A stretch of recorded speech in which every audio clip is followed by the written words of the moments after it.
Hello and welcome to BYJU'S Exam Prep IAS. Before we start with our today's analysis, a quick gentle reminder. As part of our knowledge series, some of the important topics will be discussed in our future lectures. The topic includes Earth's interior, causes of French Revolution, president's election in India and USA, continental shelf, secularism, Indus Valley civilization, uniform civil code, collapse of Soviet Union, 1975 emergency article 352, India Russia relations, reservation in India, Gaganyaan mission, 1971 India Pak war, liberation of Bangladesh, and the India Japan relations. All these topics will be discussed live on our YouTube channel every day at 10 a.m. and 3 p.m. So please do tune in live on our YouTube channel and don't miss out any of these important lectures. Let's get started and look into the first article. The first article says altering green laws. The article here is speaking about the proposal made by the Environment Ministry where it seeks to bring amendments to the Environment Protection Act of 1986. Why is the government planning to bring changes to this law? What are the present existing laws? What are the recommendations made by the ministry? We will try and understand everything about the Environment Protection Act. First up, what is this Environment Protection Act? There are some important articles in the Indian Constitution. Article 21 of the Indian Constitution speaks about right to life. When we speak about right to life, it also includes many aspects that have been derived from Article 21. We speak about right to health. Right to health is also part of Article 21. We also have right to environment as well. Environment is also part of Article 21 as well. For us to have right to life and dignified life, what we require is a healthy environment. So one of the articles which is important from the constitutional perspective happens to be Article 21. We also have other articles as well. We have Article 48 of A, which is in the directive principles of the state policy, which speaks about environment. Then we also have fundamental duty as well. This is present under 51A of G of the Indian Constitution. So in order to protect the environment, what we have is the Environment Protection Act of 1986. What are the chief aims of the Environmental Protection Act? Implementing the decisions made at the United Nations Conference on Human Environment held in Stockholm, creation of a government authority to regulate industries that can issue direct orders including closure orders. What do we mean by it? There is one of the industries. This industries is polluting a lot into the environment. It can be the water pollution, it can be the air pollution, it can be the noise pollution. So suitable recommendations and guidelines will be given by this authority to that polluting industry. In case they do not comply by these rules and regulations given by the government authority, then that government authority can also ask this industry to shut its operations. Remember that Article 21 also includes right to environment, from right to environment, right to health, and if people drink polluting water, this impacts the health. So everything is changed. So this is the link to Article 21. Then we have coordinating activities of different agencies that are operating under the existing laws, enacting regular laws for the protection of the environment, imposing punishments and penalties on those who endanger the environment, safety and health. For each failure or contravention, the punishment includes a prison term of up to 5 years or a fine of up to 1 lakh or both. This can also be extended for up to 7 years in specific cases. Engaging in the sustainable development of the environment and attaining protection of the right to life under Article 21 of the Indian Constitution. So when we speak about the objectives, the main provisions of the Environment Protection Law includes under this law, it can coordinate and execute nationwide programs and plans to further environmental protection. It can mandate environmental quality standards, particularly those concerning the emission or discharge of environmental pollutants. This law can impose restrictions on the location of industries if that industry is close by to the river and it is not filtering out all the pollutants and directly dumps into the river, and if this river is used for drinking purposes, livelihood means and mechanisms, fishing, and also for agriculture, then such industries can also be blocked by the authority under the Environment Protection Act. The law gives the government the power of the entry for examination, testing of equipment, and other purposes, power to analyze the sample of air, water, soil, or any other substance from any place. The EPA explicitly bars the discharge of environmental pollutants in excess of prescribed regulatory standards. There is also a place of specific provision for handling hazardous substances, which is prohibited unless in compliance with regulatory requirements. The Act empowers any person, apart from authorized government officers, to file a complaint in court regarding any contravention of the provisions of the Act. So, in case there is an authority, let's say the authority is not able to look into that particular issue, and an individual or any other NGO feels that this industry or any other individual is polluting the river, in that case any individual of the country would also be able to approach the court of law, convince the court of law that this industry is releasing a lot of effluents into the river or it is polluting that region, and ultimately seek justice when it comes to the environmental protection. So the major objectives of this act is to protect and improve the environmental conditions, so that the people's health as well as the larger biodiversity is taken into picture. So in case there are people who violate it, all actions will be initiated against such people. So enforcing law on the environment protection is what this law seeks to do when it comes to the protection of the environment. So it gives all the powers to the central government to take strict actions in favor of environmental protection. Now the question is, why is the government planning to come up with the amendment? Why is the government planning to bring changes when it comes to the existing laws? That is because as of now, the government feels is not able to contain the illegal acts, which is why it is planning to bring changes to the Environment Protection Act. So the Environment Ministry has proposed amendments in four key legislations: the Environment Protection Act of 1986, the Water Prevention and Control Pollution Act of 1974, the Air Prevention and Control Pollution Act of 1981, and the Public Liability Insurance Act of 1991. So for execution of all these laws, what we require is one of the authority. This authority will monitor whether the guidelines and laws prescribed by the government is being implemented or not. So what do we have? We have the Central Pollution Control Board. So this Central Pollution Control Board will have the powers to ensure that all activities are regulated, and in case there is excessive pollution which is harming the environment, the same can be contained, regulated by this organization. In fact, it can go to the extent of even shutting such an industrial output as well. So remember, there are four major laws in which the government of India is planning to bring changes so that the environmental protection is taken into picture. Why did the government of India come up with such proposal? If you look into the statistics, what has happened as of now, the existing laws have not been effective. It is not creating the deterrent effect, which is why the government of India feels we have to bring major changes so that people do not actually violate these laws. An analysis by the Center for Science and Environment found that Indian courts took between 9 to 33 years to clear a backlog of cases for environmental violations. Beginning 2018, close to 45,000 cases were pending for trial, and another 35 cases were added in that year. More than 90% of the cases were pending for trial in the 5 or 7 odd years. So this clearly points out that what we have is increasing piling of cases, and as a result, justice delayed is justice denied, which happens to be a Blackstone principle. And if this continues to haunt, we may have our environment which will be threatened. So the government of India feels that we have to make sure that all these changes are introduced in the amended law. Added to it, there are existing challenges as well.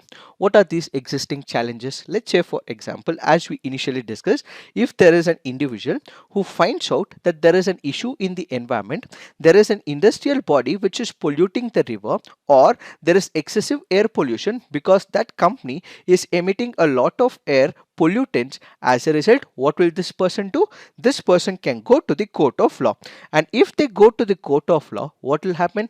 There is a long undue delay as well, and they are not able to give justice at a very suitable time as well, because there are large number of cases, and ultimately you also have large number of advocates that are represented by this particular company. They take adjournments after adjournments, and this ultimately means it will take long number of years to find an end to this particular case. So because we are not able to find an answer to these daunting problems, to bring an end to this, what we require is changes, and those are the changes that are being now introduced by the government of India. So this is a proposal. This proposal will be put out in the public forum. The public forum can look into the amendment, and in case they have to provide any feedback, they would also be able to provide the feedback as well. If you look into the current law says that violators face imprisonment up to 5 years or a fine of up to 1 lakh or both. If the violations continue, an additional fine of up to 5,000 for every day during which such failure or contravention continues after the conviction may be levied, and there is also a provision for the jail term extending up to 7 years as well. This is the present law. But what is the government trying to do? As of now, the government is coming up with a proposal where it says that in the near future there will be less number of imprisonment. There will be heavy penalties which will be imposed. So this imprisonment will be completely removed, but there is an exception as well. In case if that particular violation causes grave injury or loss of life, then imprisonment will hold. IPC sections will also come into picture, or else in most of the cases whatever imprisonment term was present under the existing law will be removed, and what we will have is heavy penalty that will be imposed by this authority. So basically the money that is collected from all the penalty that is imposed will be created as part of the environmental protection fund, and such fund will be used for environmental protection. Another important provision from the amendment perspective is the appointment of the adjudication officer. So how much fine has to be imposed will be decided by this appointing officer. So this appointed officer, who will be called as the adjudicating officer, will ensure that suitable penalty is imposed on this individual or the company, so that the money that is collected will go to this environmental protection fund. In case of contraventions of the act, the penalties could extend to anywhere between 5 lakh to 5 crore.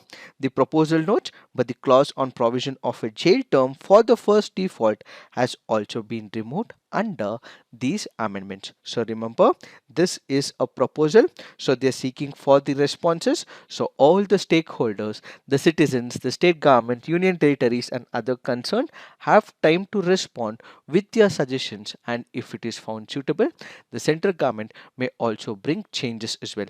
So the deadline that is given is 21st, and if the government takes some suggestions, or if the government plans to introduce new amendments, we will wait and watch and take this issue once again on a comprehensive basis.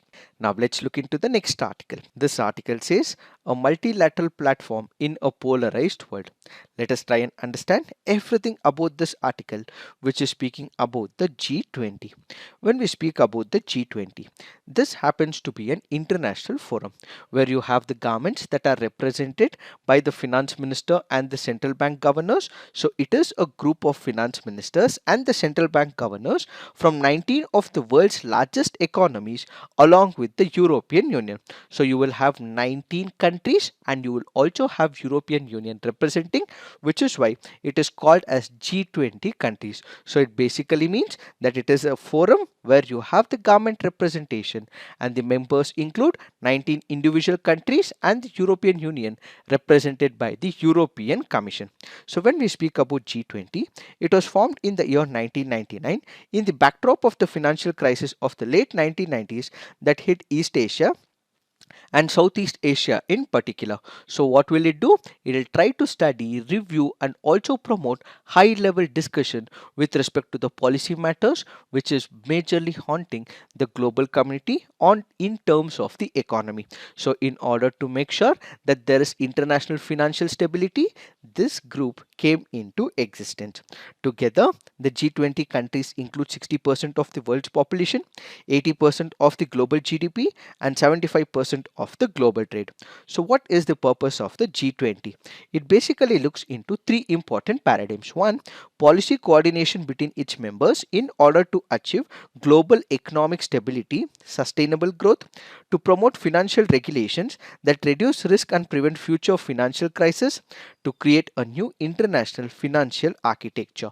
So, the G20 countries are some of the advanced countries. They've all come together because when something hits one country, the repercussions will be faced by every other country as well. So let's come together, let's discuss on a common platform, and let's introduce changes so that the financial stability of all countries is maintained is the original intention of G20. So the members of the G20 are Argentina, Australia, Brazil, Canada, China, France, Germany, India, Indonesia, Italy, Japan, Republic of Korea, Mexico, Russia, Saudi Arabia, South Africa, Turkey, United Kingdom, United States, and the European Union.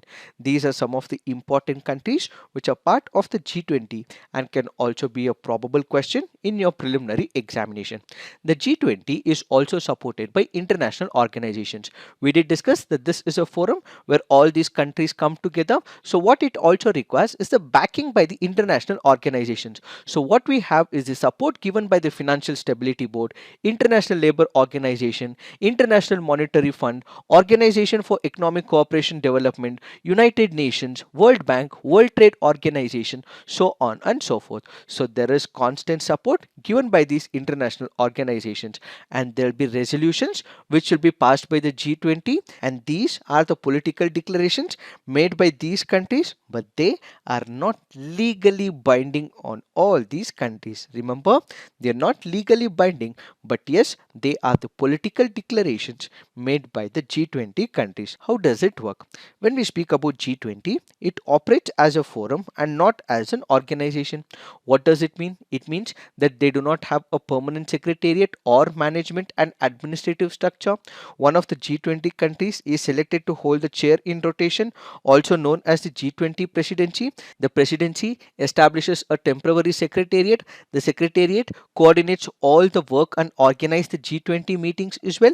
The immediate past, present, and the next chair constitutes what is called as troika and ensures the continuity of the G20 work. If I have to give you an example of what this troika is, for the year 2021, what we have is Italy, which held this presidency, and it came up with what is called as G20 Rome Leaders Declaration. And for the year 2022, what we have is Indonesia, which is holding the presidency, and in the year 2023, what we will have is India, which will hold the presidency. So this is what is called as troika, which means there is continuity of the presidency. So three countries will be named. This will be on the basis of the grouping, and ultimately there is continuity of the G20 meetings. Now the most important question is, yes, they did come up with G20. It is a forum where you would have the government representation in the form of finance ministers and the governors of the central bank. But what are they able to bring? Basically, when all these countries come together, they are able to deliberate. They are able to discuss on some of the important matters of international importance. Earlier, you had G8.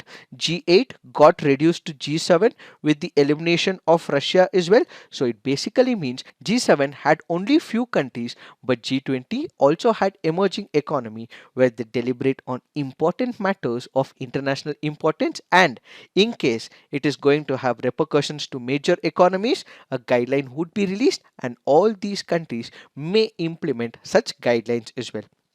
The G20 so far has made important progress in reshaping the governance of global finance by implementing macroprudential policies, developing strict rules on too big to fail problem, increasing the lending capacity of the International Monetary Fund, and collecting richer information on the shadow banking system.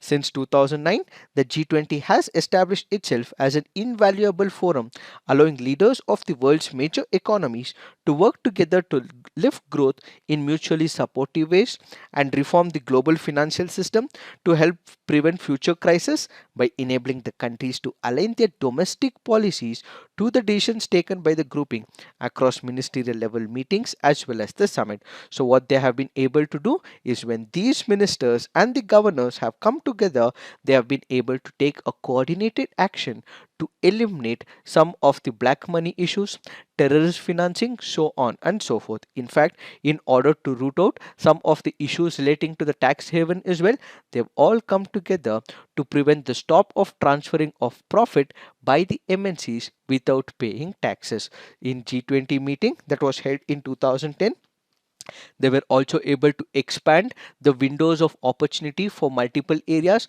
like agriculture, food security, trade, investment, employment, anti corruption, climate change, so on and so forth. Initially, the idea was to speak about economics and financial stability, but in the year 2010, they were able to open more windows to deliberate and discuss. It has also increased the representation of multiple people where some of the NGOs are also come to this platform and they can also deliberate about the global policies. These have been some of the advantages with respect to the G20. However, there are also drawbacks as well. That is because when you speak about G20's transparency and accountability have been questioned in the past, there is absence of a formal charter as well. Yes, we did discuss that it will have a political consequences, but it is not legally binding as well. They do not have a formal charter like the United Nations Charter, or if you speak about NATO as well, they do have a charter of its own, but G20 does not have a charter, so it is not legally binding. So even if they come up with some of a very good recommendations to be implemented, since it is not legally binding, it may not work. That happens to be the major challenge and the disadvantage. We had the Singapore's representative to the United Nations who also want G20 that its decision, if implemented, will also hurt small countries as well, and these countries are not part of G20. Singapore, which happens to be one of the economically good countries, is also doing very good. These are the prominent economic countries, but they are not included in the financial reform discussions. So G20, if it is coming with a policy guideline, it might have repercussions on the smaller countries, and some of the advanced smaller countries like Singapore are not part of the G20, and this happens to be a major disadvantage as they are not part of any discussion, says Singapore's representative back in the year 2010 in the United Nations. Added to it, if we consider for the year 2022, we did recently discuss about the G7. One of the agendas of the G7 happens to be speaking about the Russian invasion of Ukraine. So in the year 2022, what we will have is more issues with respect to Russia. Russia is part of the G20, and there are Western countries which have said that if Russia is part of the G20 meeting, they may boycott the meeting in Indonesia, which will happen in 2022. Added to it, India will also host the 2023's meeting as well. So India will have to keep up to this idea of G20 and prevent it from fragmentation, says this article. It is this that we have to understand with respect to this article. Now let's look into the next article. This article says amid protests, Gotabaya agrees to quit. The article here is speaking about the political crisis that is unfolding in Sri Lanka.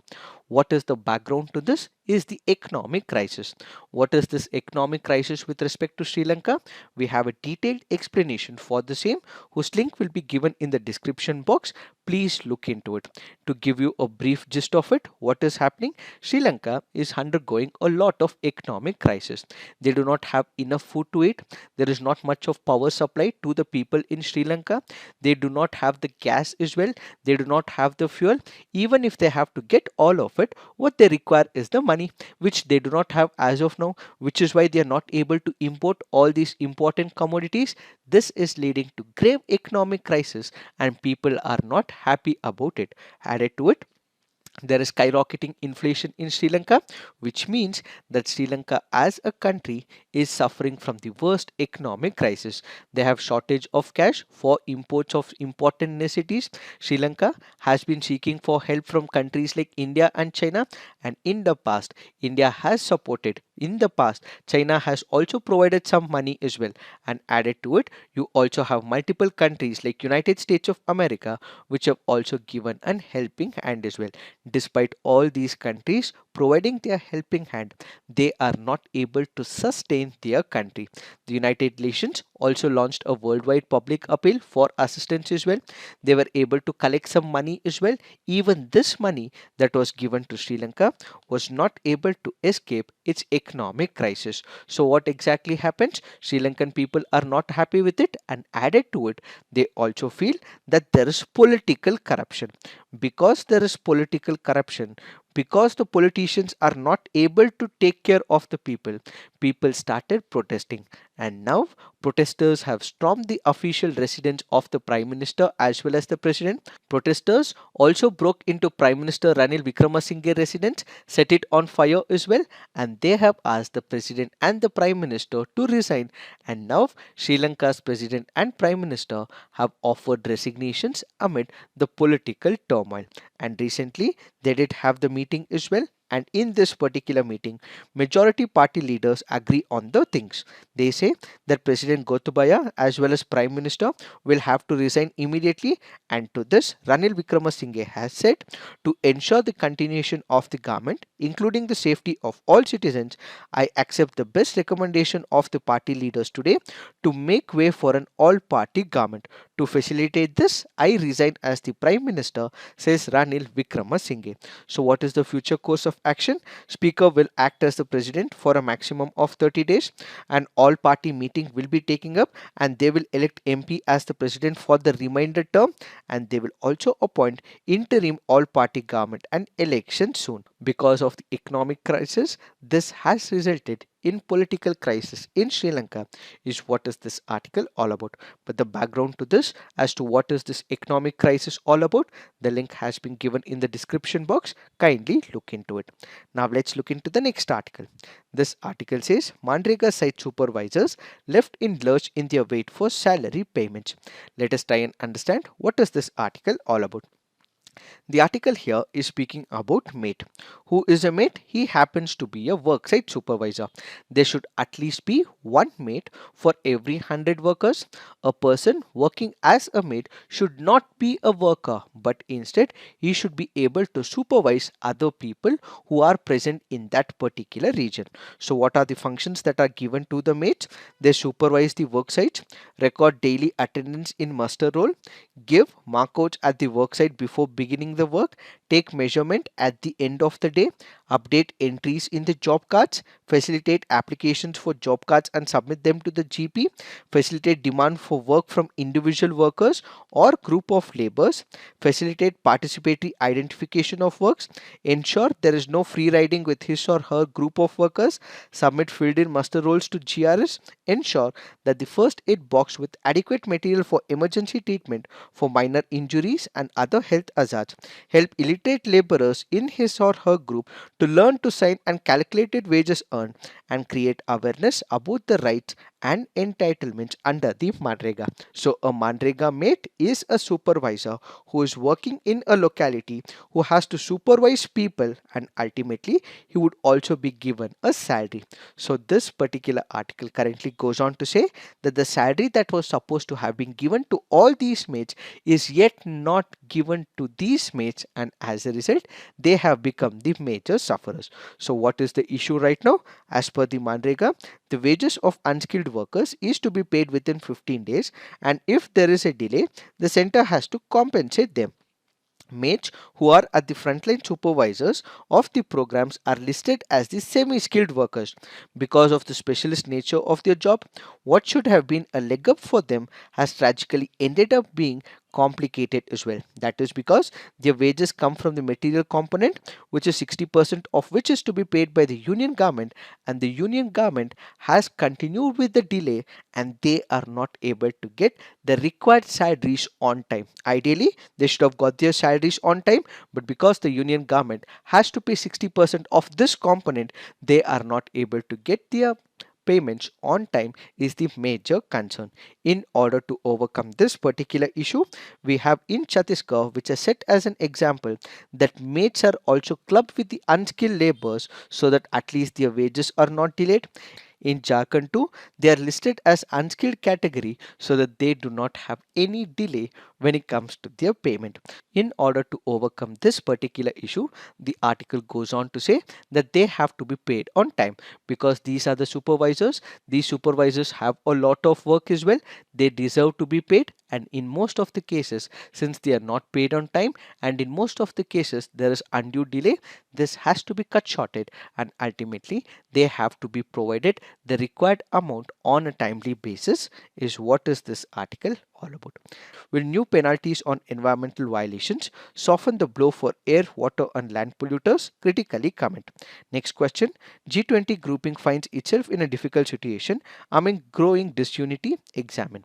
So please write all your answers on the comment section, peer review, and do give positive feedback on your friend's answer.